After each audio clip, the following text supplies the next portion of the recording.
Okay, here we are. Marlon, Hey, how are you? Abby, doing great.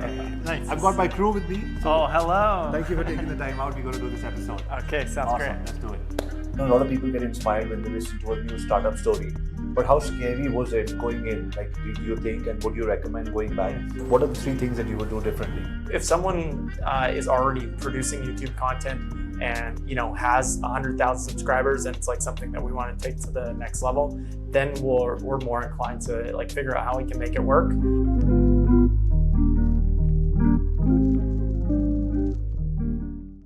Hi guys, this is Avi and I'm very excited today because today I'm dropping the episode with Marlon Doll. Marlon is the CEO and founder of this agency here in Vancouver called Vireo.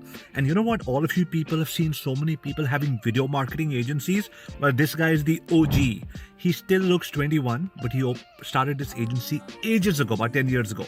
I've known Marlon since he had an amazing cooking channel, which now has 70,000 followers. And then he and I used to go and check out his skateboard. We've been friends almost before he started this agency.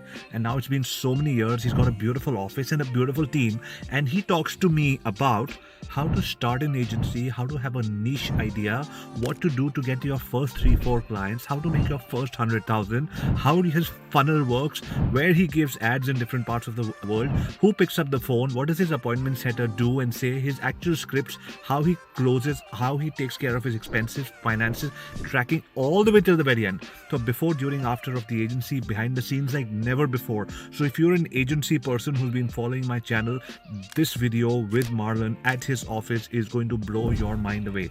Okay, here's what you need to do. Keep a paper, pencil, diary with you to take notes and use the comment section as your giveaway poster. Whatever you want. Everything that goes into your mind, put your giveaway there. Put your takeaways over there. And I and Marlon will look at every single comment over here and we'll select 3 winners and I'll send you all the books that I have. The Internet Moguls of the World. The book is coming to you. 3 winners from the takeaways. So post your takeaways on the group and I look forward to seeing you.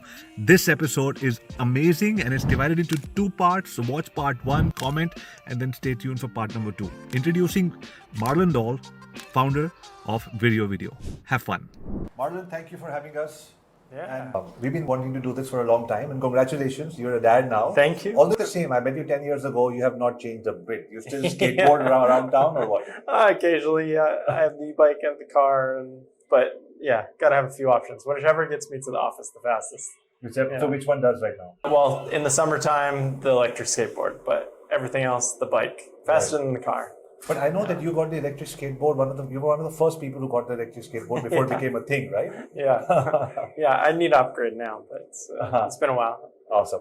So congratulations on Vireo and how it's growing and everything. Thank you. Because having a digital marketing agency is one of the most difficult businesses because there's so many moving parts, so many variables. Yeah. We make a promise to a client and then, like for example, in your case, just to do a YouTube video.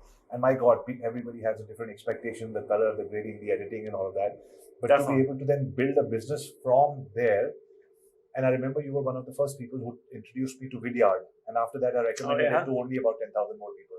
Okay. Amazing. On how to do video outreach, remember? Yeah. Back in the day, we used to, talk and everything. Totally. So if you can, how we'd like to start this is that the one thing that I always say is that for any entrepreneur, the shortest distance between 2 human hearts is always a story. You tell a perfect stranger a good story and you win a heart for life. And that's what we do for as marketers. So the one thing that I started doing in my webinars while I was doing during COVID, when nothing else was working, I said, my name is Arya, father of 2 girls, 6 dogs, husband to a superwoman, a streetcar racer turned hotelier, now social media marketer and founder of Internet Moguls. And it went viral. And then I used it in my Facebook ad. That Facebook ad got 3 million views. And we had about 3,000 registrations. And so we created a case study and put it online. That just the way you connect with people can just change everything. Yeah. Some people were curious, some people were trolling, but nevertheless, it got the word out there. Yeah. So using the same format, I'd like you to tell us about your hero story. Okay. Well, I have a beautiful golden retriever and I just had a baby and I'm married. I love to adventure and I have this agency that's it's been kind of the baby for the last 6 years. Awesome. And so this is something that I'm proud of what we've built. Of course. So tell us, you were definitely amongst the founding members of the Vancouver digital agency scene.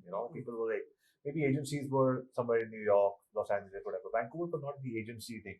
How did you stumble upon this business, and how did you come to develop this? So I used to work at Broadband TV, which at the time was world's largest YouTube network.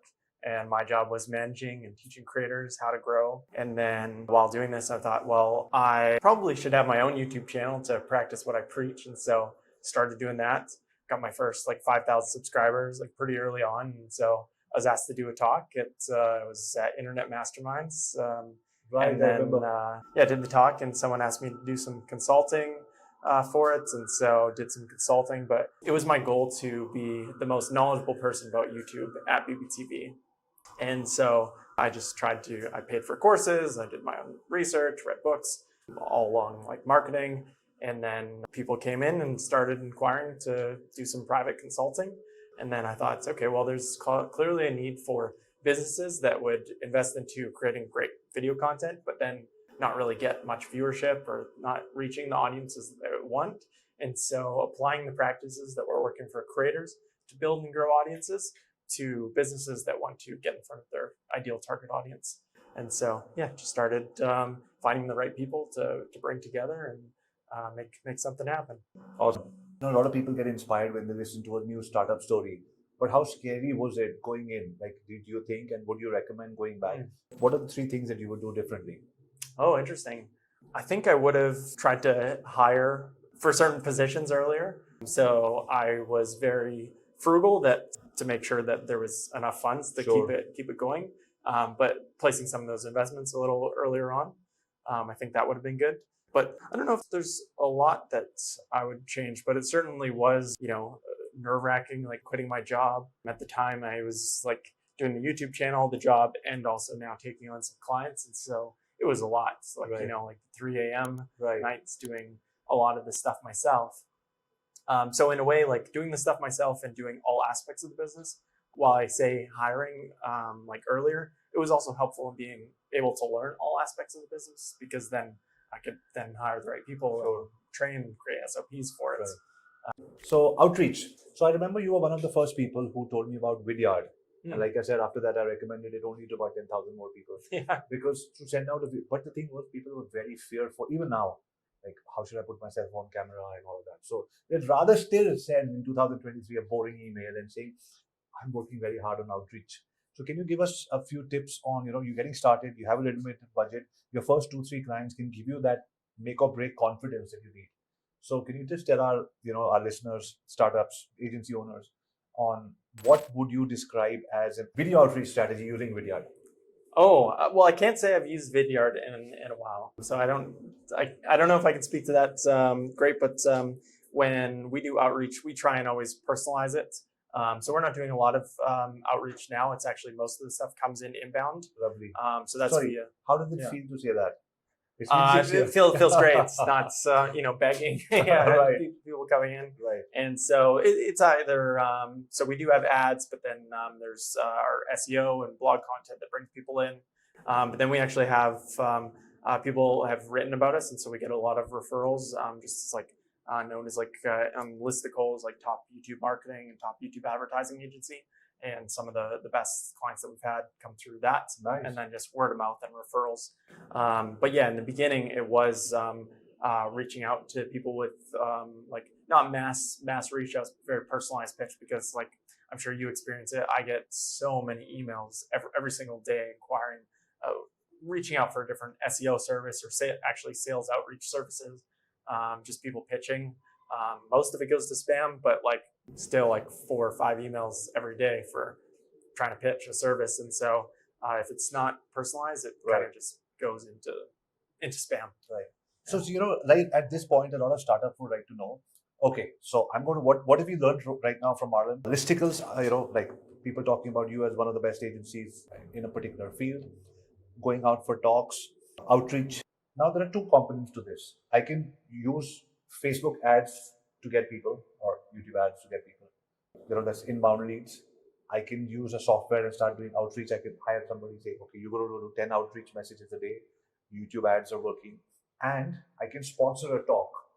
And all these 3 things cost money. but they can have come fast. Like all these things together, one resource, two things automatic, and or if you don't have budgets, you bootstrap everything. Now going back and looking at speed and the opportunity cost, would you invest money on all three things to make it happen faster? Because like you said, mysticals could or could not happen. You did your best work and somebody covered you. But it could or could not happen. So it's not predictable revenue.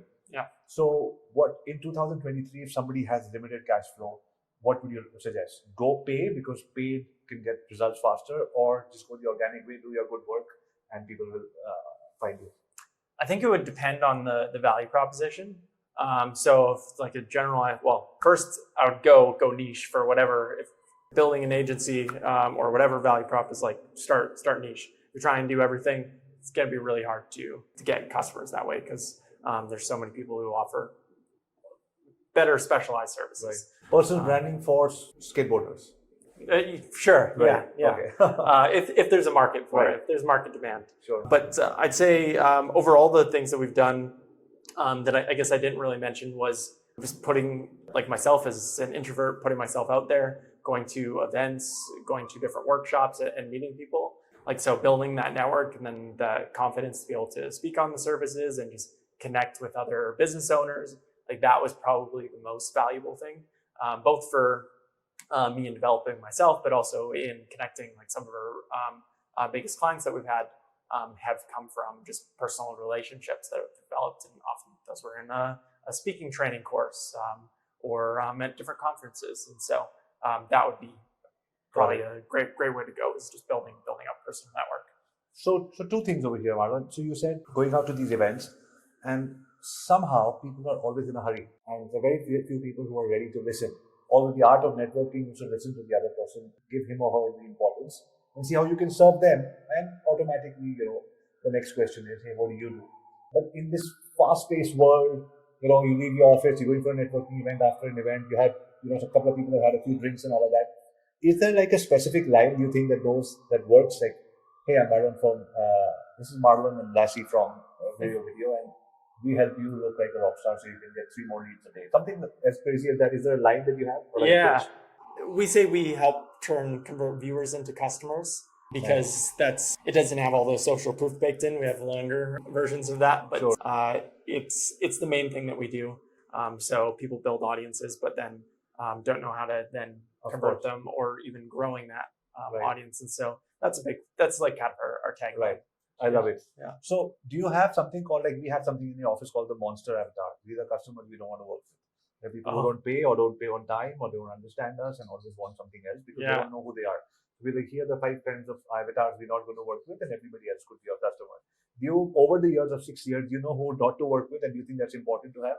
Yes, I don't call him the monster avatar, but I think I'll definitely absorb that. Right. So restaurants, not because the owners aren't in alignment, just because it's not the type of business that would service are, like small margins and local. So it doesn't really work for our niche. But there are agencies that specifically go after that. We know for my business that's not fit. Real estate agents who are making more than $250,000 a year, like those kind of niches are. Those are even still not great. So generally we prefer that they have a company has at least $1 million in revenue. Nice. Because we're also a very niche service, and so it might not make sense for them to put all their or like if a larger proportion of their marketing budget towards just YouTube advertising for it. And so while we think it can be the best channel, they might not have the capacity to be able to allocate towards the other things like their website or CRO or any other channels. So tell me, Marlon, agency, somebody comes to you or came to you in the last few years and said 250,000, and you had burnt your fingers knowing that these people don't have the capacity to work with us, and nor do we have the capacity to serve them and take them to the next level. So when you started saying no, was it tough? And is it easy now? It's definitely easier now. So yeah, we still like if someone is already producing YouTube content and has 100,000 subscribers and it's like something that we want to take to the next level, then we're more inclined to like figure out how we can make it work for them, or if it's a business that or organization that's more in alignment with our values, and so companies that are more impact based, trying to make the world a bit better of a place, then we're more inclined to, make something work in terms of like price and the services that we offer them. Right. Yeah. So you're saying, and I really love what you just said. Are you saying, or if I'm understanding correctly, there is a space in a business relationship to serve somebody based on shared value and not just price? Absolutely, yeah. And it's not always easy to be able to, I'd like to just be able to focus on those types of businesses, but not all the ones that come in inbound are that. Right. And we're still able to work with lots of great businesses, but we've turned down companies that aren't in alignment with our values. Of course. Yeah. Got it. Now, moving to the next section before we can go out for a walk in this beautiful city. The beauty about advertising on YouTube, which you do for your own business and you help others do for theirs, is that you get clients from all over the world. Yeah, mostly in the States, and we're in Vancouver, British Columbia, but most are in the States. But yeah, we've worked with companies in Europe, in Australia. So it's a bit of the spectrum, but I'd say 80% are in the States, and then probably another 10% in Canada. So in today's time, 2023, after COVID, when people have more people have adopted the digital nomad lifestyle, and some of them don't want to go to work and they still want to start an agency, and they feel, oh, we're in a smaller location or a smaller ecosystem. It should not matter to them, because if you're starting an agency, you can now get clients from anywhere in the world. Yeah. And so, do you do YouTube ads or to reach out to people in different geographies and they book a call with you, post to your calendar, and then people follow up? Is that the process?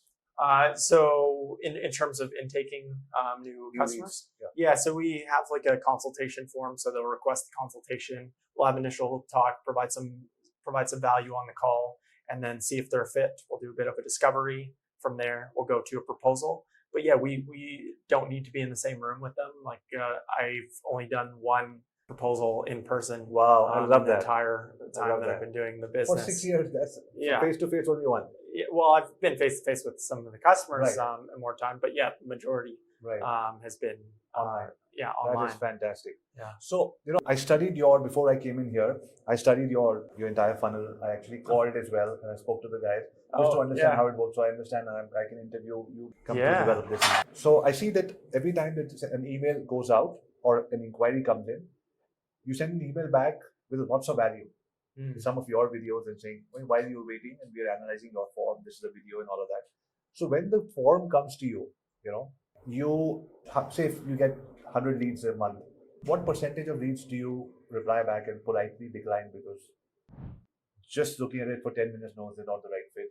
Yeah. I'm trying to make a point, because most digital agencies that I consult with or I talk to, I see that they're so eager to pick up the phone and talk to a customer. Yeah. Without actually have, that Google form in between. There's a huge resistance for a lot of people. Yeah. And you do it so beautifully. So just tell our audience on how that serves you, just by having that form in between. Yeah, so the form gives us, there's project scope, their budget, YouTube channel, website, so we can go check out, make sure it's not a scam. Like that's of course. That's the thing now. The top, the first part, because we get different 100%. crypto stuff or just weird channels, businesses that aren't in alignment. So if anything's like that, then yeah, it's pretty easy to filter. So I'd say we call it, we have leads that could be anyone that inquires, because we also have lead magnets that people can download.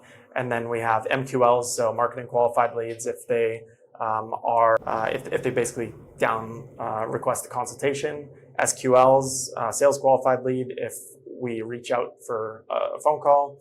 And then meetings booked, so that's like first call, then opportunity, which is a proposal, and then close. And so down the funnel, it's about from MQL, from the first inquiring for consultation, about 50%. So 50% are worth having a call. Oh, amazing. Thank you for saying that. Yeah. So you save 50% of your time just by doing that. So that could be a make or break for a startup. You do 100 calls and you're tired, brain fog or mental fatigue, and you're like, I'm giving up this agency thing, it's not working. I already did 300 calls. It doesn't work for me. So maybe you should have done just 150 of those calls. Yeah, I mean, as a caveat, if you don't have a lot, like if you have 10 calls in a month and it's still new, I think I would take all of them. Got it. And just hear what are the market demands, like what are people asking for, and just being able to say your pitch. So when I have new salespeople start, have them take every call pretty much Right. For it, just so that they can practice and Right. and also see what even smaller channels or businesses are interested in, because we do want to be able to still provide some value. It's just generally not worth it for them for our full retainer services, and so we're also looking at smaller scope services that don't take as much of our team's time, but we can still provide value to those smaller businesses. Understood. So, Marlon, I have consulted with, I run my own agency, but I've also consulted with agencies which are where I am a few years ahead in the game. And so, coach, discipline, mentor, their processes. One of the things that I've seen is some people don't have a very well-defined business equation. And I call it a business equation from how many people get to know you through the listicles or your views or whatever, to how many people actually give you leads, to how many people are going to give you sales, and broken down into a 1 week format. So, for example, if you're getting 10 leads a day through your YouTube or Facebook ads, say Monday to Friday, 50 leads. From 50, you say I'm going to convert 10%, and every lead is say worth $5,000 if they convert. So 10 leads that convert, in 5 leads out of 50 convert at 5,000, so it's $25,000 revenue. What should be the cost of that lead? Do you think it's... Yeah, so I don't know what the numbers that you just proposed. Sure. But we can pay for a sales qualified lead, like a good one, about $200 for it. That's $200 to $300 is kind of what we try and get a sales qualified lead for. So, like, it could be different for different people, right? If somebody's trying to sell an apartment and he makes a 10%, 5% commission, which is like $40,000. Yeah. So that guy could be able to, he may pay $500 or $700. Yeah. So is there a formula that your lead cost or should be 10% or 15? Is that a cap? Like, if I give you a great lead at 500, will you say no? I'm trying to understand. Yeah. So it requires a bit of calculation. Like, you want to look at your lifetime value of a customer and see, okay, well, how much can I spend to acquire a lead? Because what percentage of my leads actually convert into customers? So I'm not going to attempt to do the math, but there are calculators that will show you those percentages. We just use Google Sheets based on our averages. So every month we track, okay, how many MQLs do we have and how many of those convert into SQLs? Right. So do you track every month or every week or every day? We don't track daily. We track weekly and monthly. But the weekly is actually a new thing that we just implemented. Yeah. But tell me, just to understand, as a business owner, don't you already 80% have it in your head? I mean, you need to actually go and track, like, don't you? Or no?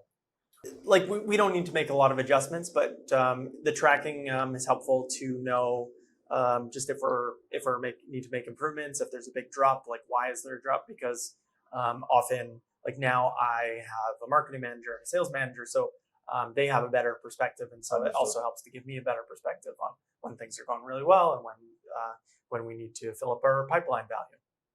Who would you hire first, marketing or sales? Sales. Okay. Well, it depends if you have leads, I guess. Right. Yeah. Sure. If you have leads that are coming in, then definitely sales. Right. If you are trying to build brand, also, I mean, it'd be fulfillment before.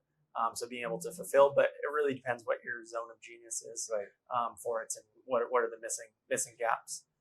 3 tips you would give to other introverts, because you said you were an introvert. I never saw you as one, but you said you were an introvert, and going out to these events could have been challenging. Yeah. 3 tips for introverts on how they can sort of break through this challenge. Yeah, I mean, you should have seen me 10 years ago. I don't think I could hold a conversation very well, but I read a lot of books. That was something, so that I felt like I could actually provide value to people, and so that would be one: is read, educate.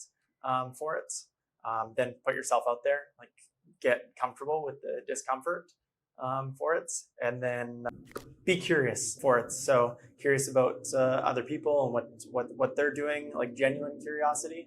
And then if it's also be interesting, but you're not trying to push all of your stuff, but like interesting for yourself. Like I meet a lot of people through sports that I play, or through creative pursuits, or through being an entrepreneur, and so that also helps to be able to put myself out there, because I'm also like doing cool things with people. Lovely. So when it comes to Marlon actually going out and closing a deal, like you have a going out on the computer. Yes. So I love your setup, and we can just pan in together. It's a great setup. everything is, you're ready to your call. Is there a mental prep? Yes. Like getting into the zone. Yeah, no, I mean, It's a boss, he's going to close more than us. He has to lead by example. You keep that mental pressure on yourself? So now I mostly rely on the team, but yeah, today I did a sales call because it was like a lead. It was proposal, but it sounds like it will. It's really interesting business, but I'm not doing it as much these days. But in the beginning, I would like practice through the proposal all the time, take a couple breaths. And there's still sometimes like feel a bit of like fluttering, like nerves, but got a lot more comfortable with it where I actually like enjoy speaking to it. I've done it 500 times. Right. So yeah, it's become a lot more comfortable where I can just go on where. I remember when I came to your first office, which was in the apartment where you were staying as well. You had a co-founder or a partner, and you had 2 separate rooms with 2 computers each. Yeah. So you go into your rooms, do your sales calls, come out, chill out. Exactly. So you always had a process. I mean, I give you that. You always had. So were you always like engineer-minded, structured in your head, like this is how it's going to work? No. Originally, so we use a great tool for proposals. It's Proposify. And so we use that to have each section of our proposal kind of mapped out. And so that helped to have like a visual, like kind of guideline. So we had our services very clear, but it's been a work in progress, but we still use some of the elements from when we started for it. But that helps to be able to have like a clear structure for it. I use Proposify, and a client of mine had asked me to study it to see if I should recommend it. And I think it had analytics, right? Or it still does. Yeah. And when we saw the analytics, most of the people were going to the last page, which is the price. Oh yeah, of course. Right? That's where they spend the most time. Right. So it was interesting to, we made a few tweaks here and there to be able to see that we're breaking down the price into 2 parts. So you'll find one on slide 10 and one, and then we try to see how many people are going there and breaking down the price. So it's very interesting to see the analytics on the proposal and being able to sort of tailor make that. So you've always been a big tools guy, like you understand what can help you save time. So, and I've been frugal with the tools. Like now we pay a lot more for larger tools like HubSpot, but and I don't think you should necessarily. I mean, it can be, maybe it would have been better if I just went all in one tool, but I would like kind of Frankenstein. So I would buy different tools on AppSumo. So you pay $50. It's like the Groupon of software and get lifetime value. And so I probably have purchased 30 products and still use like 4 of them or occasionally another 4, but still worth it. Sure. But so definitely software. Could you recommend a few tools to our agency owners? Because this is always the favorite part. Yeah. Tools. I mean, so accounting, definitely want to get that set up right away. So QuickBooks, obviously ChatGPT, of course, for it. So that's for the God mode. And for the price, it's totally worth it. We actually used a couple other different AI tools, but now they just don't compete in the same way for it. And those were actually purchased via AppSumo. Nice. Via that. When you have a team, like some form of time tracking system. So we use not HubSpot, it's called HubStaff, and lets people track per hours per project. But if I were to go again, I would use something like ClickUp that allows you to actually be able to track like per project within it. Interesting. And so it does more like in a one system for it. G Suite, definitely 100% use G Suite or Google Workspace now. Totally worth it for it. So yeah, those would be a few. One last question before we head downstairs. Every agency owner, I mean, a lot of agency owners that I've been working with, they eventually go down the route of saying, I need to have my own tool. Right? There's a fascination for that. Yeah. So have you thought of such ideas? Like, I should have my own tool because nobody's solving a problem that I see. Yes, that was, it's been a big consideration for like what we've, what's the next step? I actually had a meeting today with someone that is currently building one of those tools that I thought, okay, there's a clear value like need for this. And so found out that someone was recently building this. So I reached out to him and saw maybe there's some partnership. So we're in discussions about something for that because I would like to build my own, like something more sophisticated, but I don't have a highly technical background to be able to produce myself. and there's huge costs involved. So want to make sure that if we go down that route, that we have the revenue to be able to support that additional project for it. So if you could just look at the camera and tell us what does Vireo Video do, and why should people, what problems should they have before they call you? Sure. Vireo Video is the leading YouTube marketing and advertising agency for businesses and brands that want to grow on YouTube. And so that can mean greater viewership and subscribers, but also for being able to increase your overall lead generation and sales, mostly via paid media, so YouTube ads, remarketing to people who've already had a touch point with your business. And so we've been doing this for 6 years, and we focus on a couple key pillars. So that is the strategy, where we do the research and we come up with what videos to actually create, different video series ideas, and then the optimization. So optimization, including SEO and thumbnail design, to be able to maximize the amount of organic reach for it, and then advertising, so paid ads designed to get people to take action, to sign up for a lead form or to make a purchase. Lovely. If you're an agency owner, just give a thumbs up and tell us what's the biggest thing you learned here. But if you're somebody who's looking for this kind of video service, then fill up the form and get in touch with Marlon. And now we're going to head to the park or somewhere in the neighborhood to continue our conversation.